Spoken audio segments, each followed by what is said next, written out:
Buenas tardes a todos. Bueno, yo los voy a invitar esta tarde a reflexionar junto conmigo sobre un tema que me parece que es cardinal en el tema de la justicia penal. Yo no voy a hablar, digamos, ya de la teoría de la prueba en general, porque sobre eso creo que tenemos suficientes conocimientos. Lo que quiero compartir con ustedes esta tarde es mi preocupación por el destino o por el trato que le debemos dar a lo que se llama la prueba ilícita o la prueba prohibida en el proceso penal. Y como comprenderán, este es un tema bastante polémico. Yo voy a expresar mi punto de vista y de antemano expreso, digamos, mi respeto a aquellas personas o aquellos colegas, abogados, jueces, alumnos que no tengan el mismo punto de vista que yo voy a tratar de plantear esta tarde. Creo que estos puntos de vista de alguna manera están relacionados con lo que podría llamar una suerte de ideología judicial. Es decir, nos ubicamos dentro de una concepción democrática del ejercicio democrático de la magistratura o aceptamos teorías que podrían estar muy cercanas al fascismo, que podrían estar cercanas a la antidemocracia. Y creo que en ese terreno, de alguna manera, tenemos que tomar posición, es decir, tomar una suerte de partido. No podemos permanecer neutros de decir, bueno, eso dice la teoría, eso dice la doctrina, eso dice la jurisprudencia. El tema es qué decimos nosotros los jueces, con cuál posición nos vamos a identificar. Eso es lo que quiero, digamos, invitarlos a ustedes a reflexionar conmigo esta tarde.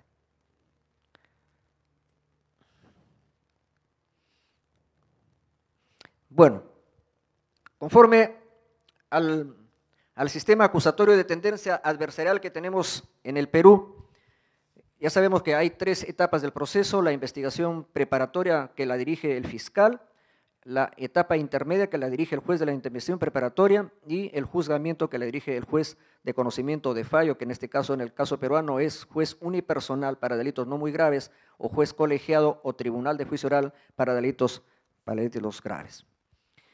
Sabemos nosotros que, como decía en la mañana el amigo venezolano que estaba explicando el tema de las técnicas del interrogatorio y el contrainterrogatorio, sobre todo a los órganos de prueba personal, que son los testigos y los peritos, para brindar información al juez, es decir, toda esa práctica de la prueba personal está orientada a convencer al juez sobre una teoría del caso, ¿cierto? Pero la prueba, por naturaleza, se actúa en la etapa del juicio oral. Entonces, en la primera etapa, o lo que aquí en el código nuestro que le llaman diligencias preliminares, antes de formalizarse la propia investigación preparatoria, eso nos lleva a establecer que en esta etapa se están realizando actos de investigación y no actos de prueba, porque los actos de prueba se actúan plenamente en el juicio oral con contradicción, con inmediación, con publicidad, como todos sabemos. Y bueno, ¿quiénes son los que realizan los actos de investigación? Los actos de investigación los realiza la policía y los realiza el Ministerio Público. Y como no son jurisdiccionales, es decir, no están a cargo de la vigilancia de un juez, entonces estos pues obviamente no son actos de prueba. Entonces esa es una primera constatación que tenemos que realizar, que los actos que se realizan, los actos de investigación no son actos de prueba, son actos que no están, digamos, controlados por el juez con los principios que conocemos. En cuanto a la teoría general de la prueba, bueno, ya creo que voy a obviarlo.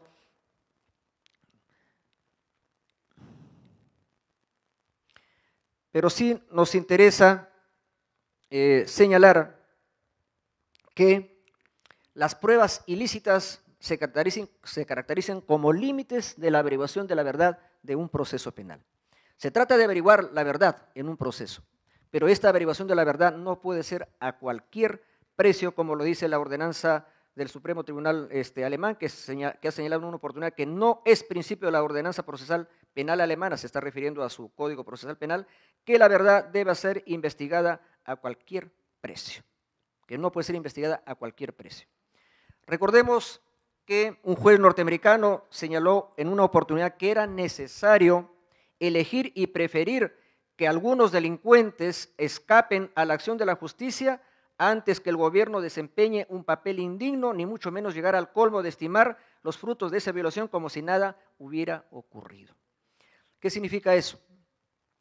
Que si por no hacer uso de la prueba prohibida o de la prueba ilícita podría favorecerse la impunidad de un delincuente, que era preferible eso a que el Estado mismo se volviera delincuente y obtuviera, por ejemplo, una prueba prohibida y que la condena se sustente en esa prueba prohibida. Y por eso este juez norteamericano señalaba pues que era necesario elegir y preferir que algunos delincuentes escapen a la acción de la justicia antes que un gobierno desempeñe un papel indigno, vale decir, que viole derechos fundamentales. Bueno, ¿qué sería o qué es, por definición, la prueba ilícita o la prueba prohibida? Según el Tribunal Constitucional peruano, ha definido que es aquella en cuya obtención o actuación se lesionan derechos fundamentales o se lesiona la legalidad procesal, de modo que la misma deviene procesalmente en inefectiva e inútil. El concepto clave para establecer cuándo es una prueba prohibida o una prueba ilícita es que haya violación de derechos fundamentales. Haya violación de derechos fundamentales. Porque también la doctrina ha elaborado otro concepto, que aparte de la prueba prohibida o prueba ilícita, donde hay vulneración de derechos fundamentales, hay la prueba irregular o ilegal, donde no hay violación de derechos constitucionales o fundamentales, sino simplemente violación de normas ordinarias, normas, digamos, adjetivas, procesales, que podrían convalidarse, que podrían subsanarse y, por tanto, podría salvarse esa prueba y podría incorporarse al proceso penal. Eso es lo que ha dicho, por ejemplo, Pellegrini, ¿cierto? San Martín Castro, que es, diríamos, la catedral del derecho procesal penal peruano, con quien tengo la suerte de compartir en este momento sala, porque él es el presidente de la sala de la penal transitoria de la Corte Suprema donde trabajo, ha señalado, por ejemplo, que cuáles son pues, los derechos fundamentales para poder nosotros decir cuando hay violación de derechos fundamentales, porque es muy genérico decir violación de derechos fundamentales, pero eso hay que traducirlos pues, en una cosa concreta. Entonces él nos ha dicho, por ejemplo, que derechos fundamentales, ¿no? Por ejemplo, el derecho a la integridad física, y cuando hablamos de integridad física, por ejemplo, estaríamos protegiendo a una persona para que no sea objeto de torturas, para que no sea objeto, por ejemplo, de torturas para obtener una confesión. La libertad personal, la intimidad, el secreto de las comunicaciones, la reserva y el secreto tributario y bancario, la autodeterminación informativa en relación con el uso de la informática. Eso ha señalado César San Martín refiriéndose a derechos fundamentales. Pero más después voy a señalar también lo que ha dicho el Tribunal Constitucional, cuáles serían derechos fundamentales que hay que proteger. Ahora, obviamente, para poder nosotros establecer cuándo estamos ante una prueba ilícita o una prueba prohibida y cuándo no, pues tenemos que ir a la ley madre, tenemos que ir a la Constitución Política del Estado. Y la Constitución Política del Perú, que la tenemos obviamente aquí la tenemos a la mano, ha señalado, ha recogido la regla de la exclusión. ¿Qué significa eso? De que la prueba prohibida tiene que ser excluida del proceso, tiene que ser expulsada del proceso. Entonces la Constitución Política nuestra reconoce la llamada regla de exclusión, prueba prohibida o prueba ilícita en forma expresa en dos disposiciones. En el artículo 2, numeral 24, letra H, cuando señala que carecen de valor las declaraciones obtenidas por la violencia moral, física, psíquica o física y quien las emplea incurre en responsabilidad, vale decir, quien obtiene una prueba prohibida, incurre en responsabilidad. ¿Quién podría obtener esa prueba prohibida? Pues la policía, el Ministerio Público eventualmente, entonces ellos más bien incurrirían en responsabilidad y esa prueba no tendría ningún valor y tendría que ser excluido en el proceso. Y en el artículo 2, numeral 10, prescribe que los documentos privados obtenidos con violación del precepto constitucional, primer párrafo de la citada disposición constitucional, no tienen efecto legal. Entonces, nuestra Constitución adopta el criterio de la ineficacia probatoria o regla de exclusión de aquella fuente de prueba obtenida mediante la infracción de preceptos constitucionales. Eso es lo que dice la Constitución. Y lo voy remarcando porque más después ya parece algo preocupante, que la doctrina se olvida de la Constitución y dice que crea las excepciones y a la regla de exclusión, y entonces al final terminan valiendo, teniendo valor, las pruebas prohibidas o ilícitas. Entonces, como señalábamos, nuestra Constitución contempla expresamente, pues, estos supuestos de prueba prohibida y luego también agrega, por ejemplo, las comunicaciones, telecomunicaciones o sus instrumentos solo pueden ser abiertos, incautados, interceptados o intervenidos por mandato motivado del juez con las garantías previstas en la ley. Se guarda secreto de los asuntos ajenos al hecho que motiva su examen. Los documentos privados obtenidos con violación de este precepto no tienen efecto legal. Si a este bendito celular, que casi todo el mundo tiene, lo chuponean y obtienen una prueba, ¿qué dice la Constitución? Que carecen de efecto, pues, no tienen valor. Eso dice la Constitución, ¿cierto? Entonces, nos preocupa que vía jurisprudencia, sobre todo norteamericana, y de la cual somos muy copiones, hayamos copiado todas las excepciones a la regla de la exclusión, y ahora resulta que todas las pruebas prohibidas terminan siendo válidas para nuestros jueces.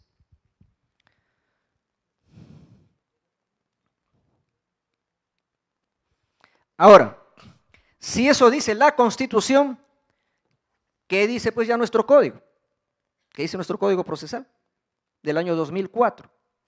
Nuestro código asume el concepto estricto de prueba ilícita cuando en los principios, en el numeral octavo, Romanos, numeral 2 del título preliminar dice: carecen de efecto legal las pruebas obtenidas directa o indirectamente con violación del contenido esencial de los derechos fundamentales de la persona. También lo dice pues nuestro Código Procesal, que carecen de efecto todas las pruebas obtenidas directa o indirectamente, y cuando dice indirectamente incluso está asumiendo la teoría de los frutos del árbol envenenados, o sea, de la prueba de la derivada por reflejo. Es decir, si no vale la prueba prohibida, menos puede valer la otra prueba obtenida como producto de la primera. Entonces, lo que estamos observando es que nuestro código acoge pues la exclusión de la prueba prohibida al no permitir los efectos de esta cuando viola el contenido fundamental, y de paso también cuando dice indirectamente se está refiriendo a los frutos del árbol envenenado, como lo llama la doctrina.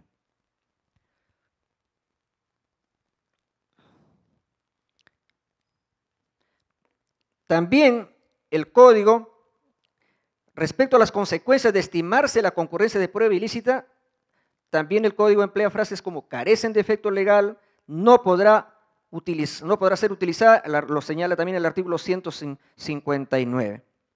Y luego también el 155.2 dice, se refiere a la admisión de las pruebas, y emplea el término exclusión como sinónimo de inadmisión, estableciendo que el juez solo podrá excluir las pruebas que no sean pertinentes y prohibidas por la ley. Es decir, si de contrabando entró una prueba prohibida, el juez la tiene que excluir.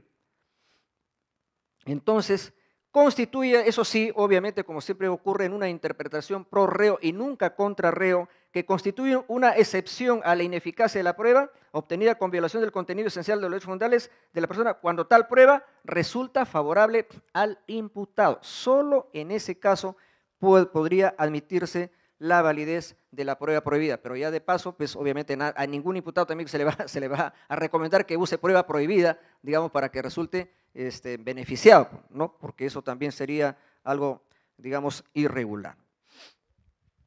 Entonces, si en el curso de las diligencias preliminares o la investigación preparatoria se pretende incorporar una fuente de prueba obtenida con vulneración de derechos fundamentales, ¿qué cosa tendrá que hacer los interesados, en este caso el imputado?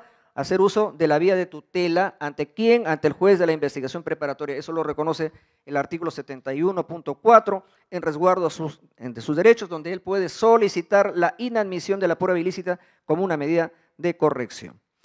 Otro momento en que se puede instar la inadmisión de una prueba ilícita es en la fase intermedia, porque ya sabemos que hay la audiencia, digamos, de control de la acusación o la audiencia preliminar. porque como ahí las partes han ofrecido todas las pruebas, entonces el juez de investigación preparatoria también, pues, digamos, puede excluirla, y donde las partes pues, van a tener la oportunidad justamente de plantear la exclusión. Eso está regulado en los artículos 351 y 352. Ahora, si a pesar de todo eso, es decir, se pasó la prueba prohibida en la investigación preparatoria, se pasó la prueba prohibida en la etapa intermedia y ya estamos en juicio oral, ¿qué va a pasar si tenemos prueba prohibida en el juicio oral? También el código lo prevé. Si la prueba fue incorporada indebidamente en el proceso, al momento de la deliberación, el juez podrá excluirla con arreglo al artículo 159, que dice que o sea, el juez no puede utilizar los medios de prueba, ¿no? Que contengan fuentes de prueba obtenidas con vulneración del contenido esencial de los derechos fundamentales de la persona. Entonces, no podemos olvidar que la regla general prevista en el artículo 393.1, que señala que el juez no podrá utilizar para la deliberación pruebas diferentes a aquellas legítimamente incorporadas en el juicio, por lo tanto se excluyen de la valoración ya del juez, cuando estamos ya en juicio oral, cuando estamos en el juzgamiento de estas pruebas, digamos, de procedencia ilegítima. Entonces, en esta línea, aquí creo que tenemos concordancia con todos, digamos, los códigos procesales penales de América Latina, sobre todo aquellos que tienen corte acusatorio, porque si estuviéramos con el viejo modelo, obviamente, todavía por esos rezagos inquisitivos podría, digamos, darse paso a la prueba prohibida, pero no en el caso nuestro, donde ya esta práctica perniciosa de la prueba prohibida, que ha sido propia del sistema inquisitivo, no puede ser admitida, digamos, dentro del proceso penal. Bueno, ahí está lo que dice el artículo 8, lo que dice el artículo 391, que les acabo de señalar, luego el comentario, pero aquí hay un tema que creo que eso sí puede ser motivo de debate. Cuando el código habla del contenido esencial de los derechos fundamentales, esa palabrita esencial sería una ventanita para que digan que hay partes que no son esenciales. Pero yo pregunto, ¿quién me puede dar la respuesta? ¿Cuál es el contenido no esencial? ¿Cuál es el contenido no esencial? Para que puedan decir que sí tienen valor, digamos, esas pruebas. Entonces, en ese tema del contenido no esencial, que presuntamente nos daría el código, yo creo que es un tema polémico y que particularmente desde el punto de vista constitucional, en la Constitución no existe ninguna norma que diga contenido esencial. En la Constitución dice que todas las pruebas obtenidas de manera ilícita simplemente no tienen valor. Bueno, en este tema de la prueba prohibida, obviamente eso está sujeto a una suerte de vaivén, Hay reacciones pendulares entre periodos de paz social y tesis garantistas e incremento de la criminalidad. Cuando, digamos, las tesis garantistas de exclusión de la prueba prohibida tienen mayor vigencia, cuando se vive un clima de democracia y cuando no hay incremento de la criminalidad. Cuando hay incremento de la criminalidad, cuando no hay, digamos, periodos de paz relativa, ¿cuál va a ser el mensaje? El mensaje va a ser mano dura. Y si hay mano dura, todo vale. Y si todo vale, vale la prueba prohibida. Solo así podemos, por ejemplo, encontrar explicación a cómo los norteamericanos, siendo los creadores de la regla de la exclusión, que ahora la han abandonado. ¿Y por qué la han abandonado? Porque ellos, como están supuestamente en un combate internacional contra el terrorismo internacional, pues entonces ellos hacen uso de todas las pruebas habidas y por haber, incluida la prueba prohibida, y por tanto, digamos, en este país el destino de la prueba prohibida es bastante prometedor porque prácticamente ha terminado siendo admitida. ¿Cómo ha reaccionado algunos órganos jurisdiccionales respecto a la prueba prohibida en el caso digamos, del sistema de protección de derechos humanos, particularmente en América, que es la Corte Interamericana de Derechos Humanos? Nosotros tenemos obviamente un instrumento legal que es la Convención Americana sobre Derechos Humanos, o más comúnmente llamado Pacto de San José de Costa Rica. Por ejemplo, que en el artículo 8 establece: la confesión del inculpado solo es válida si es hecha sin coacción de ninguna naturaleza. ¿Qué significa? Que esa confesión no haya sido obtenida mediante violencia, mediante tortura. ¿Qué significa? Que esta norma implícitamente está prohibiendo la prueba prohibida, ¿no? Si bien es cierto, la Corte Interamericana no ha dictado, digamos, una jurisprudencia específica sobre prueba prohibida, pero hay pronunciamientos que de alguna manera apuntan, digamos, a esa exclusión en casos, por ejemplo, que ha señalado la Corte, ha dicho: en los supuestos de prueba de confesión obtenida bajo tortura, eso dice la Corte Interamericana, la prueba de confesión obtenida bajo tortura se señala la violación de la garantía contra la autoincriminación, declarando la responsabilidad internacional del Estado. Es decir, la Corte Interamericana ha condenado al Estado porque se condenó a personas haciendo uso de confesiones obtenidas mediante la tortura, porque esta confesión sería prueba prohibida. Y eso ha sido, por ejemplo, en el caso Cantoral Benavides versus Perú, en caso Lori Berenson Mejía versus Perú, etc.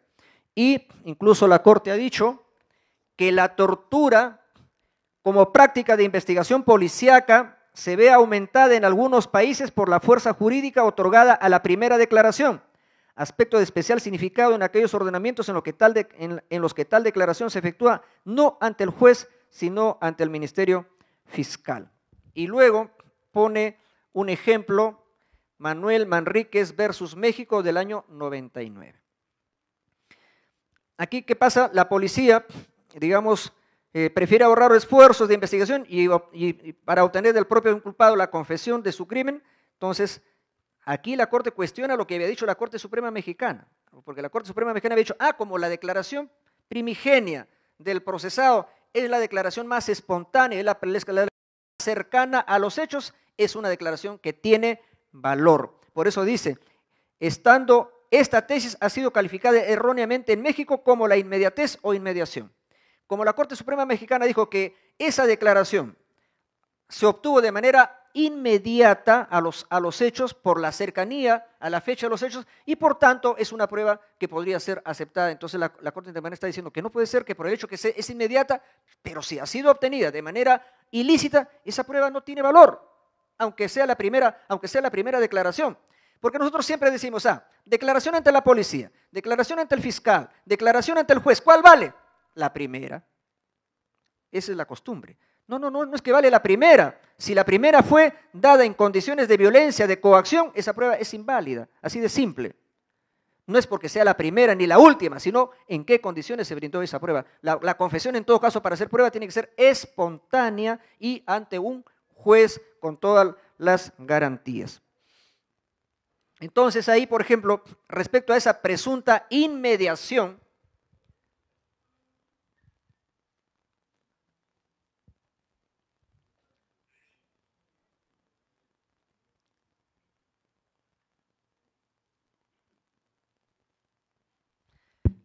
la Corte Interamericana, ¿qué dice respecto a esa presunta inmediación?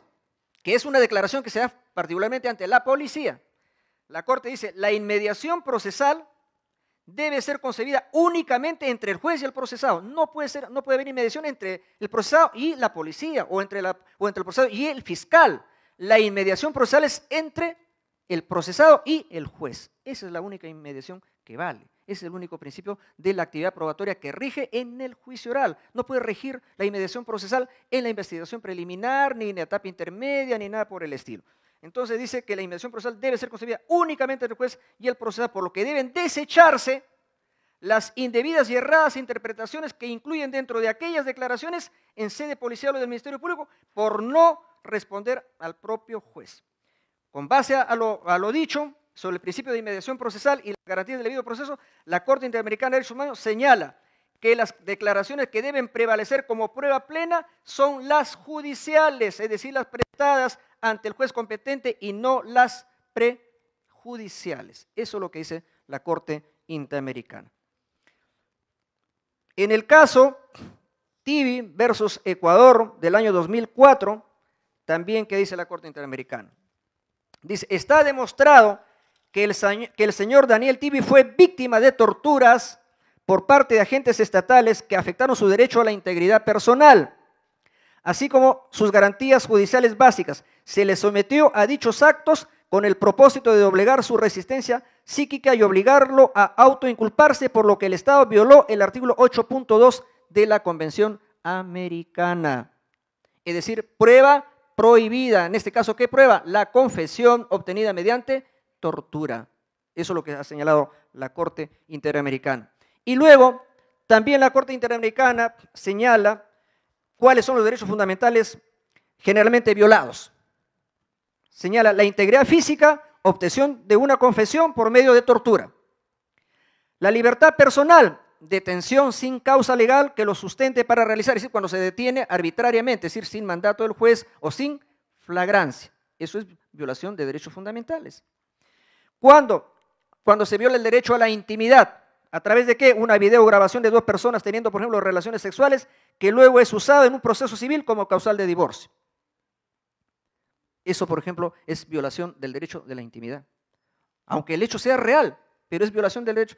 Yo sobre eso, para no hablar después, voy adelantando. El año pasado tomé conocimiento, aunque no tengo la sentencia, no sé si la doctora, la amiga mexicana todavía está por acá, pero la Corte Suprema, vía casación de México, declaró nula una sentencia de una corte o de una jurisdicción civil de México, donde un esposo había obtenido el divorcio, había declarado fundada su demanda por la causal de adulterio. ¿Y cuál era la prueba del adulterio? Que él había entrado al correo de la esposa y había grabado las comunicaciones, digamos, con el amante de la esposa. Entonces, con eso tenía ya acreditado el adulterio y le declararon fundada la demanda.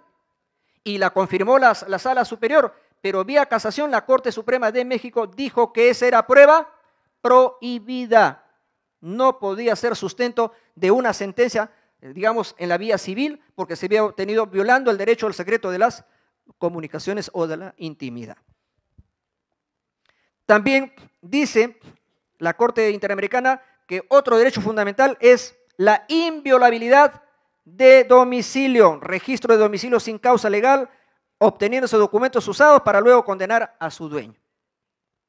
Secreto de las comunicaciones, grabaciones telefónicas sin permiso de sus intervinientes. Eso es lo que ya ha adelantado la Corte Interamericana sobre prueba prohibida, sin que haya, digamos, una cosa todavía sistemática, pero por lo menos ya podemos sacar que aquí hay un pronunciamiento de la máxima instancia de protección del sistema de derechos humanos a nivel de América Latina, en que se pronuncia por la exclusión de la prueba prohibida. Ahora, en el caso peruano, el Tribunal Constitucional también tiene jurisprudencia sobre prueba prohibida. Acá existe un organismo que ha reemplazado lo que antes era correos y telecomunicaciones en el Perú, ¿cierto? Porque eso ya también se privatizó. Aquí en el Perú se ha privatizado todo. Eso se llama ahora Serpost. Entonces Serpost realizó, despidió a un trabajador de Serpost, porque desde su computadora, de su trabajo, enviaba material pornográfico a otro compañero de trabajo.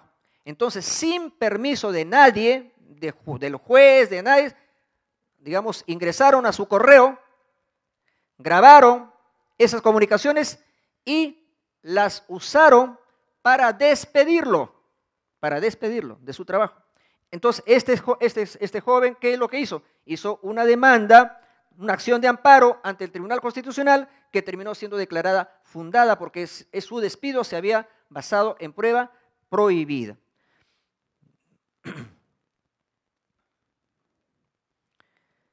¿Qué dijo ahí el Tribunal Constitucional?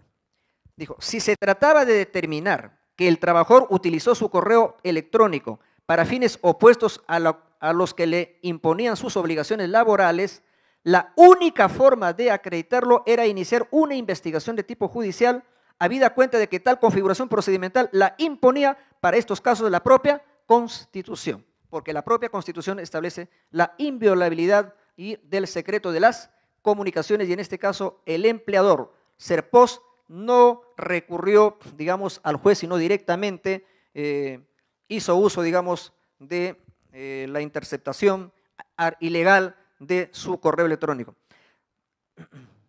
Dice, la demandada, lejos, o se está refiriendo a Serpos, que despidió a este trabajador, dice, la demandada, lejos de iniciar una investigación como la señalada, ha pretendido sustentarse en su sola facultad fiscalizadora para acceder a los correos personales de los trabajadores, lo que evidentemente no está permitido por la Constitución, por tratarse en el caso de autos de la reserva elemental a la que se encuentran sujetas las comunicaciones y documentos privados y la garantía de que tal reserva solo puede verse limitada por mandato judicial y dentro de las garantías predeterminadas por ley. Sigue agregando el tribunal. La demandada no solo ha vulnerado la reserva de las comunicaciones y la garantía de judicialidad, sino que ha convalidado, ¿no? Ha convertido en inválidos dichos elementos, etcétera, etcétera. También en otro proceso,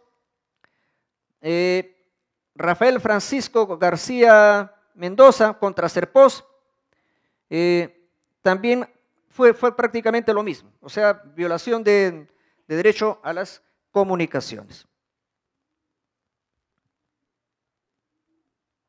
Incluso después hace referencia a un tema que también había tratado la Corte Interamericana de Derechos Humanos, que es el caso Escher y otros versus Brasil, que lo menciono muy a la ligera, que dijo aquí, refiriéndose a este caso, tomando como referencia este caso que dijo el Tribunal Constitucional peruano, dijo, en el presente caso se advierte que las conversaciones telefónicas del beneficiario que sirven de fundamento al auto de apertura que se cuestiona no fueron interceptados por agentes del Estado, por lo que a la injerencia arbitraria en su vida privada no le es imputable al juez demandado ni al fiscal que la interpuso, sino habían sido obviamente particulares. Señalan, las conversaciones telefónicas del beneficiario no constituían información pública, por lo que su divulgación a través de los medios de prensa sin la autorización del beneficiario se tornó inconstitucional. Por esta razón, este tribunal considera que el Estado debe investigar, juzgar y en su caso sancionar a los responsables de la violación del derecho a la vida privada del beneficiario consistente en la interceptación y divulgación de sus conversaciones telefónicas, así como a la entrega de las conversaciones telefónicas a los medios de comunicación. Asimismo, debe precisarse que la divulgación de las grabaciones telefónicas requiere autorización de sus interlocutores para que sea legítima.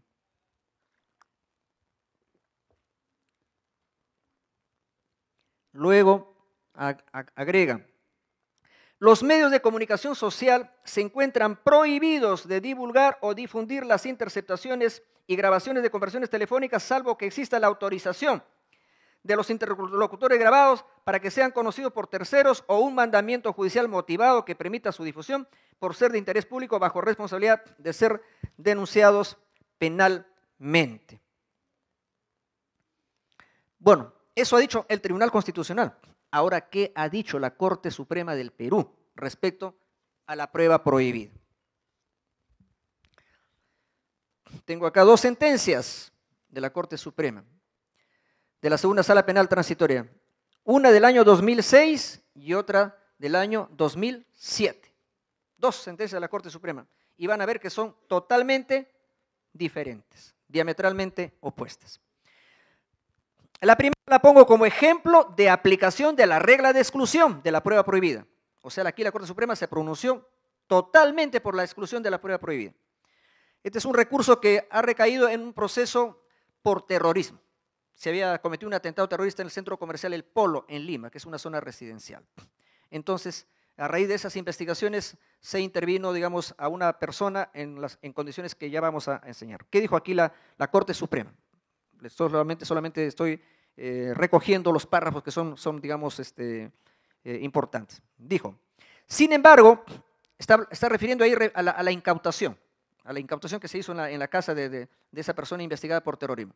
Dijo la Suprema, sin embargo, esta prueba debe ser legítimamente obtenida, cuando se refiere a la prueba, sin embargo, esta prueba debe ser legítimamente obtenida para que así pueda servir de argumento al operador jurisdiccional cuando éste deba emitir el valor de juicio correspondiente.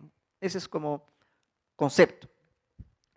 Agrega, en el caso de autos, se aprecia que los registros domiciliarios efectuados en los de las encausadas Montenegro Soria y Anaya Nalbarte, investigadas por terrorismo, cuyas actas obran a fojas tal, respectivamente, han sido realizados con clara afectación al derecho constitucional a la inviolabilidad del domicilio, pues estos no revistieron las formalidades de ley, inmediatez y flagrancia.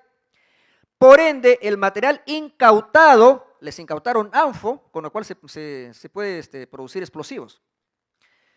Por ende, el material incautado y decomisado a las encausadas no puede ser valorado convenientemente. Por ello es que resulta correcta la decisión del tribunal acuo, porque la sala que lo juzgó los había absuelto, justamente por aplicación de la regla de exclusión, y había subido en recurso de nulidad a la Corte Suprema. Entonces dice, por ello es que resulta correcta la decisión del tribunal acuo respecto a la absolución de Montenegro Soria, al no existir otro elemento de prueba que la vincule con el grave delito imputado. ¿Qué declaró la Corte Suprema en esta sentencia? Declararon no haber nulidad en la sentencia que absolvió a Percy Anaya Nalbarte de delito contra la tranquilidad pública, terrorismo en agravio del Estado. La Corte Suprema aplicó la regla de exclusión. Ahora, ¿qué pasa después? La misma sala, en un caso, o digamos, con otra procesada, pero del mismo hecho, al año siguiente, más bien da un giro de 360 grados o de 180, no sé, y desmiente a todo lo que he dicho antes. Entonces ahora tenemos un ejemplo de inaplicación de la regla de exclusión a la prueba prohibida. O sea que aquí le dio valor a la prueba prohibida. ¿Qué dijo en este caso la Corte Suprema? Dijo que en el caso de la acusada Anaya Nalbarte, miren que es la misma persona de la que se mencionó en la anterior sentencia, que en el caso de la acusada Anaya Nalbarte es de tener en cuenta que el derecho constitucional de inviolabilidad del domicilio no es absoluto. Ya le puso que no es absoluto. Claro que nada es absoluto. No es absoluto en la medida que se solicite la autorización del juez para incursionar en el domicilio. Pero mientras tanto no haya, eso sigue siendo absoluto, pues, porque si no, entonces, pues, ¿para qué está? Dice que en el caso de la acusada Anaya Nalbarte es de tener en cuenta que el derecho constitucional de inviolabilidad del domicilio no es absoluto, el mismo que establece en qué casos justificativos podrá procederse a la entrada y registro a un predio. Por consiguiente, la propia Carta Magna autoriza restringir la libertad domiciliaria en supuestos excepcionales. Pero claro, si la Carta Magna la Carta Magna lo dice, cuando haya pues autorización judicial, ¿no? Etcétera. ¿Qué más dice aquí la Corte Suprema? Miembros de la DIRCOTE, que es la sección especializada de la policía en la lucha contra el terrorismo, venían efectuando un sigiloso seguimiento a las acusadas Mesa Magino y a su conviviente Anaya Nalbarte, quienes cohabitaban en el mismo inmueble al punto que con el objetivo de la búsqueda y obtención de evidencias o elementos de prueba que los vinculara o asociara con el atentado terrorista en el Centro Comercial El Polo, contando con la anuencia y presencia del representante del Ministerio Público. Ojo, que en esa incursión hubo fiscal, hubo fiscal. Entonces la Corte Suprema ahora dice, no, ya hubo fiscal. Y por la urgencia del caso, en función de los signos evidentes o percepción sensorial, lo que aquí, el oído, el tacto, el ojo, no sé, percepción sensorial, de su vinculación delictiva en función al seguimiento efectuado, decidieron ingresar a la vivienda o oportunidad en que fueron atendidos por la acusada Anaya, quien por registrar una orden de captura fue aprehendida. Luego dicen, en el registro domiciliario se halló evidencia pertinente y relevante, entre otras, ropa de Mesa Magino, diversa documentación de claro contenido y vinculación terrorista y un costal con nitrato de amonio que convertido en ANFO se utilicen en acciones de sabotaje o estragos. Y ahí vienen las benditas excepciones a la regla de exclusión. Dice, si se asume la concepción o teoría de la ponderación de los intereses en conflicto, es de puntualizar como sustento inicial de esta línea teórica que ante un incumplimiento de un requisito de producción de un elemento probatorio, ausencia de flagrancia delictiva o en el caso de un allanamiento o entrada y registro, no necesariamente sigue una prohibición de valoración, pues en esos casos, sin perjuicio de reconocer que en la generalidad de los mismos la regla de exclusión tendrá plena operatividad, es de tener en cuenta, de un lado, el peso de la infracción de procedimiento incurrida. En este caso, dice, la inviolabilidad domiciliaria su importancia para la esfera jurídicamente protegida del afectado y la consideración de que la verdad no debe ser investigada a cualquier precio, cuanto por otro lado los intereses de una efectiva persecución penal que no merme la confianza ciudadana en el proceso penal, aquí ya viene el tema de la eficacia. Ya dice, ¿no?, que por la confianza ciudadana, por la seguridad ciudadana, para que haya eficacia en el proceso penal, en casos singularmente graves y excepcionales, es posible reconocer validez de valoración a una fuente de prueba obtenida en esa circunstancia, cuando al final de cuentas la vulneración denunciada en el caso concreto importe una afectación de menor entidad frente a la gravedad del delito objeto de acreditación. Es decir, ponderación de intereses, ¿qué pesa más? ¿Una garantía, un derecho fundamental o los intereses de la sociedad que podría verse afectada, digamos, con la actividad delictiva de, digamos, en este caso, de presuntos terroristas? Eso es lo que dijo en este caso la Corte Suprema.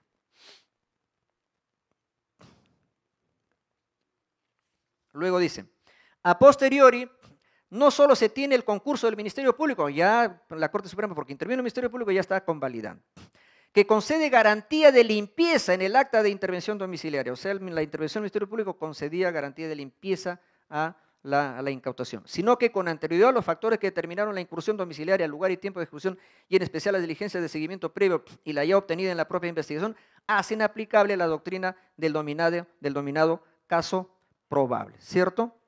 Que eso viene de la doctrina o de la jurisprudencia norteamericana, y ahí se menciona el caso Sousa contra Estados Unidos, y termina pues en la Corte Suprema señalando que existe, digamos, justificación razonable para la vulneración de este derecho fundamental, mejor me refiero a la inviolabilidad de domicilio, y que termina diciendo la Corte Suprema, termina diciendo, ordenaron un nuevo juicio oral por otro colegiado. Porque ¿qué había pasado en este caso?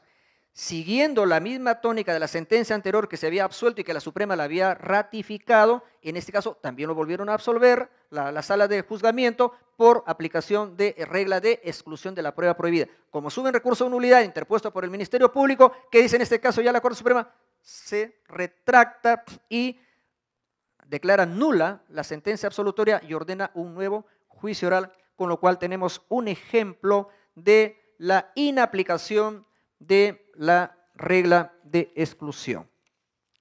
Y acá vienen ya los fundamentos de los vocales, que fueron los mismos que hicieron la primera sentencia y ahora dicen por qué están cambiando, obviamente para que no incurran en responsabilidad. Pero ya mejor eso lo paso rápido para que no vayan a ver quiénes fueron.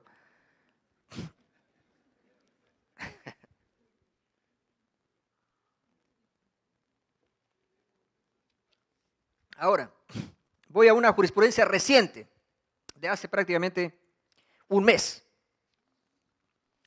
En el recurso de nulidad 3182, venía de la Corte del Callao, 15 de abril del 2013. Esta es ya la última sentencia de la Corte Suprema en materia de prueba prohibida.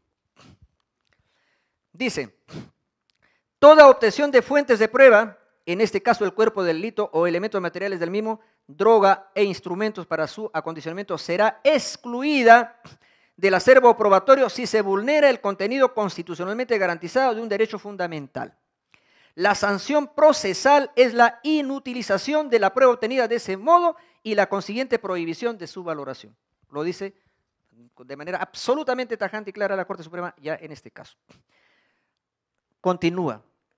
Tratándose de la libertad domiciliaria o inviolabilidad del domicilio, se exige como requisito constitucionalmente inexorable el mandamiento escrito y motivado del juez competente, salvo que se trate de un delito flagrante o se dé un supuesto de peligro inminente de su perpetración, o que el titular del derecho de exclusión, libre, informada y voluntariamente, puede ser que voluntariamente, pues, digamos, me permita ingresar al domicilio, sin una situación coactiva o clima coercitiva que lo limite, autorice el ingreso de la autoridad al predio donde reside.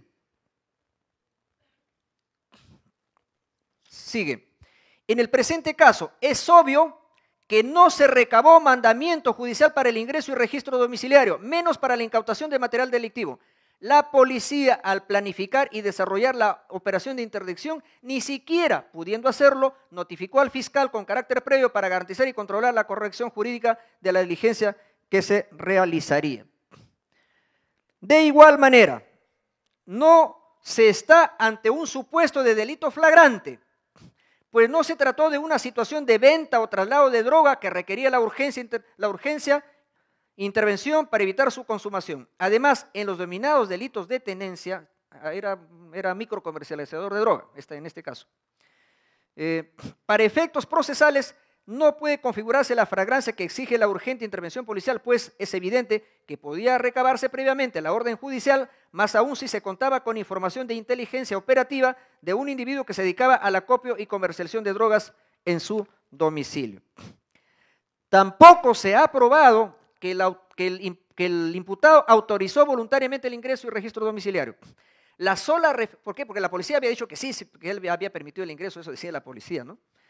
La sola referencia policial, sin prueba que lo corrobore, atento a que ni siquiera se firmó el acta de incautación, o sea, el imputado no firmó el acta de incautación, y el imputado y su padre niegan la autorización, es insuficiente para liberarla de la obtención de un mandamiento judicial. Cabe precisar que a la policía y al fiscal en su caso corresponde probar la autorización del titular del derecho de exclusión, no al imputado y ocupante de un inmueble que sirve de domicilio. En consecuencia, dice la Suprema en esta última sentencia, la droga supuestamente incautada, vista la negativa del imputado y que no firmó el acta de incautación, constituye prueba de valoración prohibida, por lo que no puede ser utilizada para justificar una sentencia condenatoria. Hacerlo, como lo hizo el Tribunal Superior, importa una infracción a los derechos fundamentales o garantías procesales constitucionalizadas. Agrega, una vulneración de la garantía de presunción de inocencia en su ámbito de regla de prueba, una de las cuales es precisamente la interdicción de valoración de fuentes de prueba obtenidas o en su caso de medios de prueba actuadas que vulneren el contenido esencial de un derecho constitucional, en este caso el derecho fundamental a la libertad o inviolabilidad domiciliaria, artículo 2, apartado 9 de la Constitución. Decisión que resolvió la Corte Suprema en este caso, porque venía con condena pues el imputado. Decisión. Nuestro voto es porque se declare haber nulidad en la sentencia y reformándolo lo absolvieron de la acusación fiscal formulada en su contra por el delito de tráfico ilícito de drogas. Regla de exclusión. Pero aquí les voy a contar toda la historia completa. Salas penales de la Corte Suprema en el Perú somos 5. Para que haya resolución tiene que haber 4 votos. Si hay 2 en contra, se produce discordia y tiene que llamarse a otro juez para que, digamos, si se suma a la minoría, hacen 3-3, si se suma a la mayoría y hacen 4 votos y ya hay decisión. Yo no había intervenido en esta primera decisión. Habían 3 votos que aplicaban la regla de exclusión y habían 2 votos que inaplicaban la regla de exclusión. Es decir, los otros 2 eran porque se ratifique la condena valorando, admitiendo la prueba prohibida.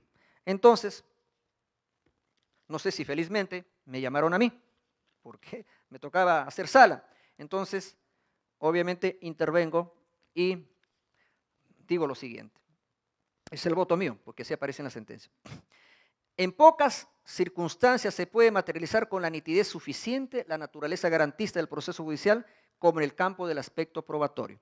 Debido a que en el objetivo de impartir justicia, en términos generales, no existe una facultad ilimitada e incondicionada, razón por la cual cabe establecer, aunque de hecho ya existen fronteras al ejercicio de esta búsqueda de justicia, la cual se sustenta en la protección de intereses dignos de tutela jurídica y que denominamos derechos fundamentales. Agregamos, la obligación de esclarecimiento como meta del proceso no rige en forma ilimitada. La averiguación de la verdad no es un valor absoluto en el procedimiento penal, pues ello entrañaría el peligro de destruir los valores colectivos e individuales.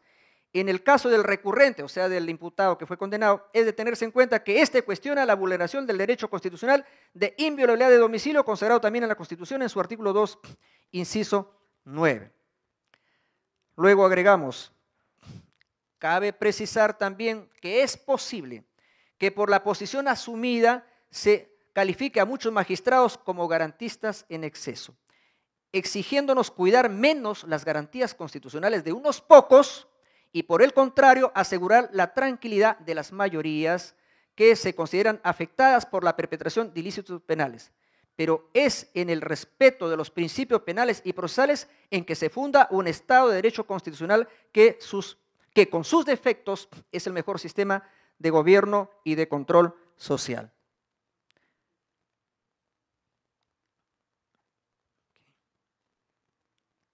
Entonces, ¿qué digo al final? Mi voto es porque se declare haber nulidad en la sentencia que por mayoría condenó a Felipe Lamas, etcétera, etcétera, y reformándose le absuelve de la acusación. Rodríguez Tineo. En este caso, con mi voto, ya se hicieron los 4 votos y ya hay sentencia. Hay sentencia reciencita de la Corte Suprema pronunciándose por la inadmisibilidad, por la exclusión de la prueba prohibida. Eso, por lo menos, es una buena noticia para mí en términos personales. Bien.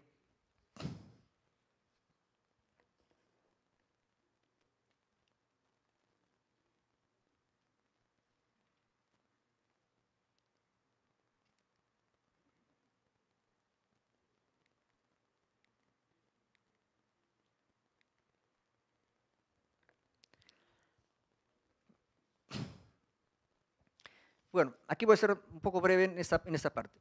¿En qué momento se puede obtener la prueba prohibida? El proceso tiene 3 etapas: investigación preparatoria, intermedia y juicio oral. Resultaría un absurdo que la prueba prohibida se obtenga en el juicio oral, porque sería ante el juez. Y el juez sería el colmo de los colmos, que el juez permita que torturen, que castiguen a una persona, etcétera, etcétera, que mediante engaño lo hagan declarar al procesado o al testigo, al perito. No, obviamente ahí rigen las reglas de la actividad probatoria, oralidad, contradicción, etcétera, inmediación, y eso es imposible que pase. En la etapa intermedia, que la controla ¿quién? El juez de la investigación preparatoria. Ese juez de la investigación preparatoria es un juez de garantías. Sería un absurdo que en ese momento se obtenga una prueba prohibida. Bajamos a la etapa de la investigación preparatoria. ¿Y quién dirige la investigación preparatoria? El fiscal. También yo dudo de que un fiscal llame a unos policías para que torturen a un investigado y delante de él obtengan una confesión. El fiscal es defensor de la legalidad, por definición. Entonces yo no creo que en la etapa de la investigación preparatoria propiamente dicha se obtenga la prueba prohibida. Entonces la pregunta es, ¿cuándo se obtiene la prueba prohibida? Por las reglas de la experiencia. La prueba prohibida se obtiene en las investigaciones, en las diligencias iniciales de la investigación. Podríamos decir, ¿y quién está a cargo de las diligencias iniciales de la investigación? No siempre el fiscal, sino la policía. En otras palabras, con el perdón de los amigos policías que pudieran estar acá, pero eso es lo que ocurre en la realidad, es en la investigación policial donde se obtienen pruebas prohibidas. Como estas que acabamos de ver, ese allanamiento de domicilio, por ejemplo, en caso de terrorismo, sin autorización del juez. O en el caso del acta de incautación de droga en el Callao, donde al presunto comerciante de droga interviene en su casa, allana su casa, sin orden, sin mandato judicial. Entonces, como estamos viendo, la obtención de la prueba prohibida se da básicamente en las diligencias iniciales de investigación. Por tanto, fiscales, jueces, abogados tienen que abrir bien los ojos para detectar cuándo hay prueba prohibida, porque eso no la van a encontrar fácilmente ni en el juicio oral, ni en la investigación ni en la etapa intermedia, ni en la investigación preparatoria, sino en las diligencias iniciales, particularmente a cargo de la policía. Y de las pruebas, tenemos la prueba que se actúa en el juicio oral, tenemos la prueba anticipada, cuando ya hay investigación preparatoria y por razones de urgencia, se le solicita al juez de investigación preparatoria que autorice la recepción de prueba anticipada antes del juicio oral, porque ya sabemos que por regla se actúa en el juicio oral.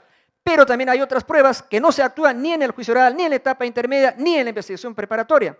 ¿Cuáles son esas pruebas? La prueba preconstituida. Por tanto, entonces, el riesgo de la obtención de prueba se da bajo la forma de prueba preconstituida. Actos de decomiso, el levantamiento de cadáver, la obtención de una confesión mediante uso de violencia, es decir, en la prueba preconstituida es la que uno tiene que abrir mucho los ojos. También cuando, digamos, se obtienen, por ejemplo, declaraciones que podrían llamarse testimoniales, por ejemplo, lo de los arrepentidos, los colaboradores eficaces, el agente encubierto. Ahora hablábamos del agente encubierto. Ahí hay que también poner mucho cuidado, porque detrás de ellos puede haber mucho de prueba prohibida. Entonces el juez tiene que estar muy advertido que en estos casos puede haber prueba prohibida y tiene que excluirla.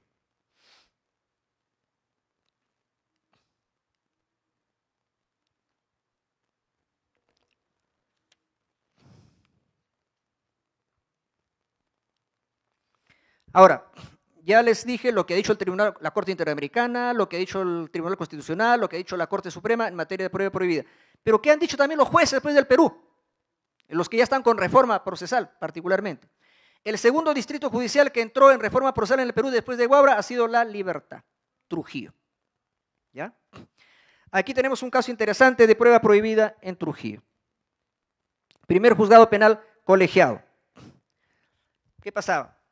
Según los cargos sostenidos por la Fiscalía, el imputado fue interceptado por personal policial que se encontraba al mando de un teniente de la Policía Nacional del Perú procedente de la localidad de Chachapoyas, en circunstancias en que aquel salía de su domicilio, intervención que se efectuó en mérito a una requisitoria por delito de robo agravado proveniente de la Corte de Amazonas. Al practicarse el registro personal, se le encontró en el interior de una cartuchera una pistola automática y fue detenido por la policía bajo la idea de que se estaba cometiendo el delito de tenencia ilegal de armas de fuego. ¿Pero qué dijo el imputado? El imputado dijo que la policía había irrumpido abruptamente a su domicilio y lo extrajo en ropa interior, en calzoncillos lo sacó, digamos, de su casa.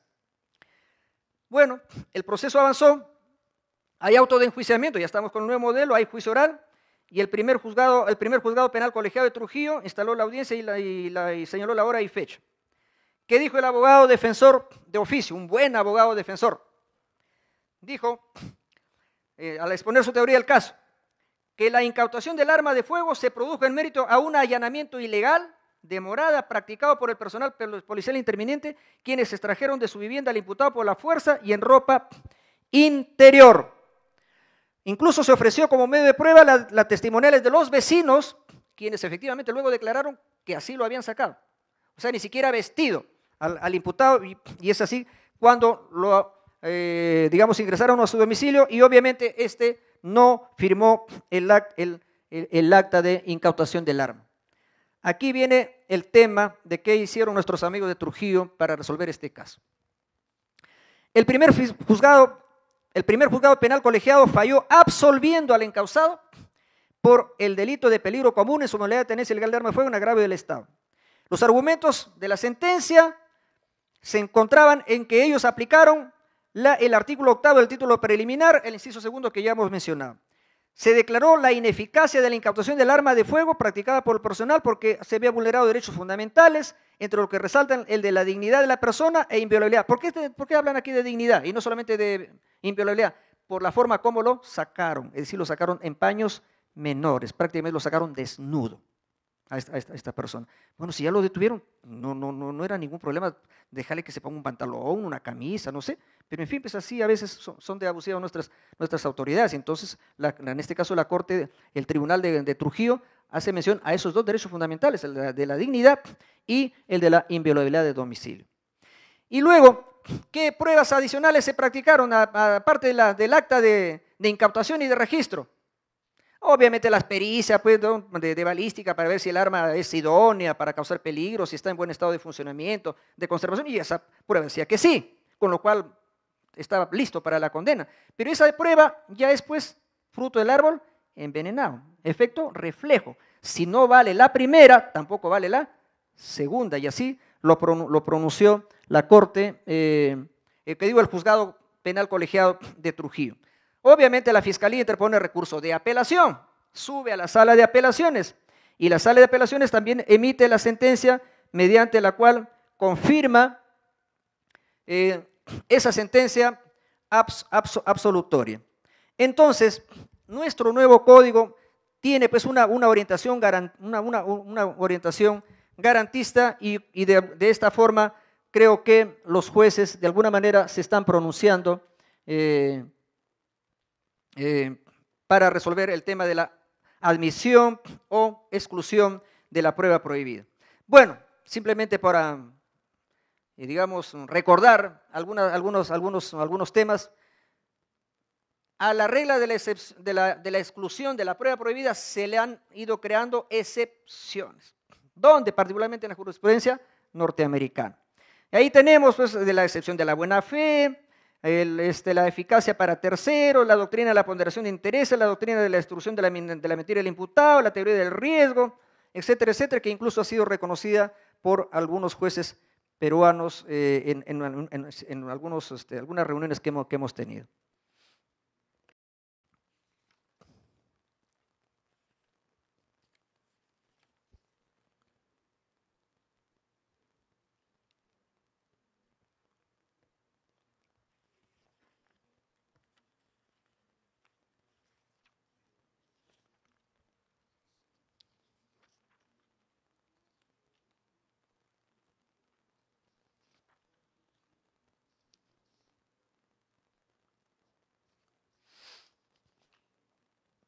Bueno, los jueces del Perú, por lo general, anualmente, los jueces superiores, no los supremos, porque los supremos cuando se reúnen emiten acuerdos plenarios que tienen validez como si fueran, digamos, jurisprudencia vinculante. Los jueces del Perú se reúnen anualmente, por lo general, en plenos jurisdiccionales penales nacionales. En un pleno jurisdiccional penal nacional del 21 de diciembre del 2004, los jueces peruanos tomaron este acuerdo.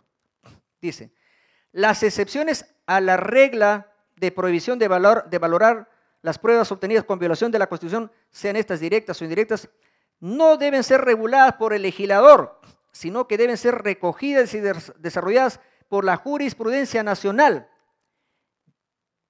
ya que ello garantiza mejor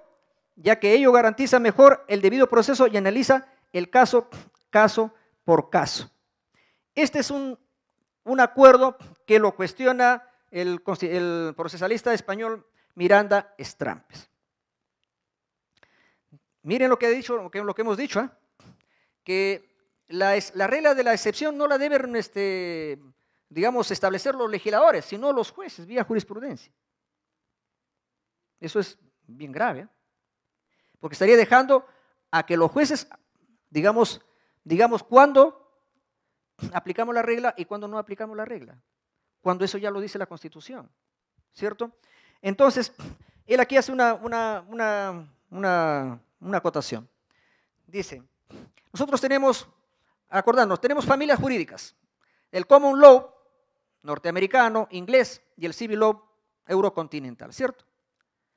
Entonces, en el caso norteamericano, que es del common law, ellos básicamente, su modelo se desarrolla en base a la jurisprudencia. Pero en el caso del civil law, el modelo eurocontinental no se desarrolla fundamentalmente en base a la jurisprudencia, sino en base a la ley y eventualmente en base a la doctrina. Entonces, dice que la introducción, dice Miranda Strampes, que la introducción del modelo de la regla de la exclusión estadounidense en un modelo de civil law es fuente de disfunciones y distorsiones en el propio sistema. Señala que la opción por un modelo jurisprudencial de creación de excepciones introduce una alta dosis de inseguridad jurídica en el sistema, sometido a factores meramente coyunturales que pueden acabar por arrumar la propia existencia y aplicación de la regla de exclusión de la prueba ilícita. Entonces, con esto, ¿qué quiero plantear?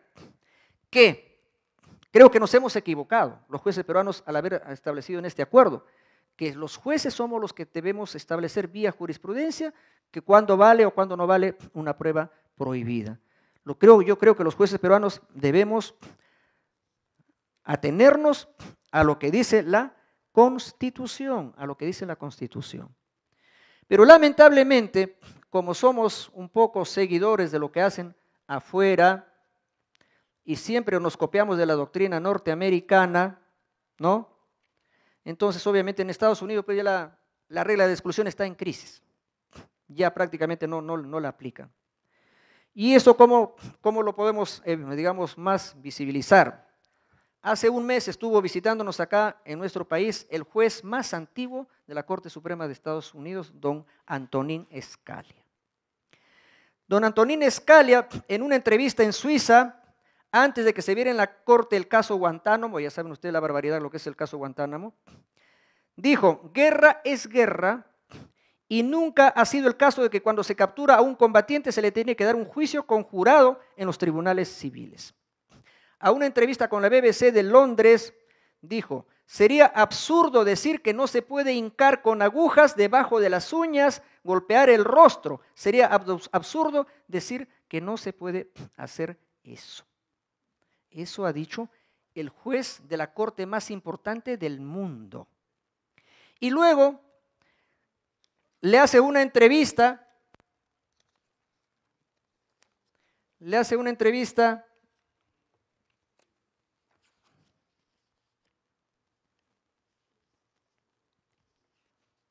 perdón, hasta que lo encuentre.